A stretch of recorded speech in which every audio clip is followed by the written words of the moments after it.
This is what it looks like to dig for digital riches in the age of the Bitcoin boom. The process of obtaining cryptocurrency is known as mining, and in theory, anyone can do it. Hobby miner Jake Gould is essentially a ledger. His computers solve complex puzzles to verify transactions on a decentralized network called the blockchain. Think of it as an accountant having a big accounting book.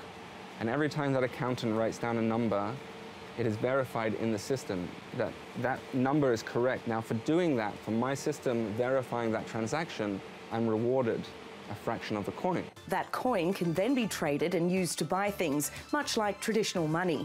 When it launched in 2010, Bitcoin was worth less than 1 cent, but it surged at a breakneck pace of more than 1,000% this year. Experts warn the frenzy is a financial bubble bound to burst. The question is, when?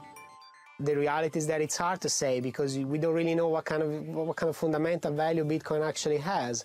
And it's not like in stocks where you look at the earnings and dividends and you look at the prices. While countries like China have banned crypto exchanges altogether, some policymakers are scrambling to regulate the market.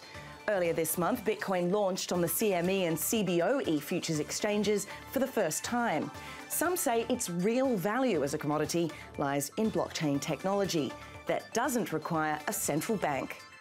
Thanks to the invention of Bitcoin, now anyone, anywhere on the planet can send and receive any amount of money with anybody else, and they don't have to use JP Morgan, right? They don't have to use Bank of America, Bank of Hong Kong, Bank of China. You just send it directly from person to person. I think for some people, Bitcoin is a movement that they can stand behind, which allows them to take their money back away from the financial system. For some people, it's an investment opportunity. It's a magical thing that's kind of blown everybody's mind recently. The rise of Bitcoin could be a recognition of cryptocurrency going mainstream, but for small investors, the risks of a bubble burst could be huge. And if you thought 2017 was a wild ride, hold on. Some analysts predict 2018 to be the year of Bitcoin. Britt Clennett, TRT World, Hong Kong. Erik Voorhees joins us now live from Denver, Colorado. He's the founder of ShapeShift, a cryptocurrency exchange. Erik, great to have you. Happy New Year to you. How have perceptions of cryptocurrencies changed over 2017? Are people more convinced now than they were at the start of the year? Yeah, I mean, the price will tell you that more people are more convinced in the technology than they were a year ago. The technology has not fundamentally changed in a year. It's just that more and more people are realizing that the ability to send value anywhere in the world at near zero cost is actually quite useful. To some of us who have been in this for a while, that was obvious years ago. But as more and more people realize that this technology is useful, the price rises because there's only so many of these around.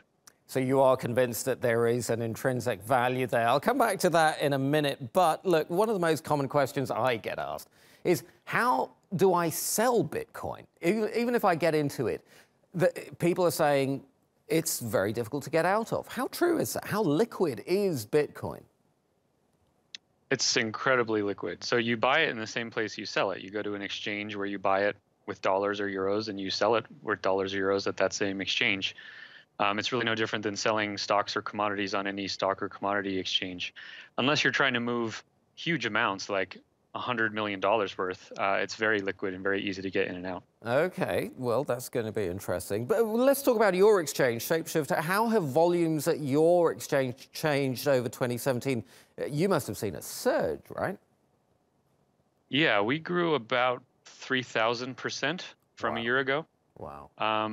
So, I mean, this kind of growth is replicated throughout the industry. It's been an incredible year, I think, for digital assets as a new asset class, of which Bitcoin is certainly the biggest. But yeah, ShapeShift makes it easy to buy and sell different digital assets, not with currencies, but one digital asset against another, like Bitcoin for Ethereum or Litecoin. Ah, that's interesting. So people stay within the universe as opposed to constantly getting in and getting out. But that surge in volume at ShapeShift, how have you coped with that? Have you invested in more servers, in more people perhaps as well? Yeah, the growth has been really challenging to keep up with, actually. A year ago, we were 10 people. Now we are over 70 people full-time. We spend probably at least $250,000 a month on servers at this point. So yeah, it is pretty intense, and I've certainly never been part of anything that has grown this rapidly before. And talking about rapid, look, I've been following crypto for the last week or so, and Ripple has been amazing. I mean, it was up like 40% today. There was some news out of Japan, Japanese credit card companies looking at blockchain technology. But is that enough of a reason for such a monumental change in Ripple, for example? I think it should be clear to everyone that the entire crypto asset market is in a big bubble. I've been through several of these bubbles in this market, and there will be more. The fundamentals of the technology improving are not currently attached to the prices. So we're totally in a bubble. Who knows how high it'll go or how far it'll crash. But Erik, it's not moving on fundamentals right now. If you don't know, I'm not quite sure who does. Erik Voorhees, thank you very much indeed.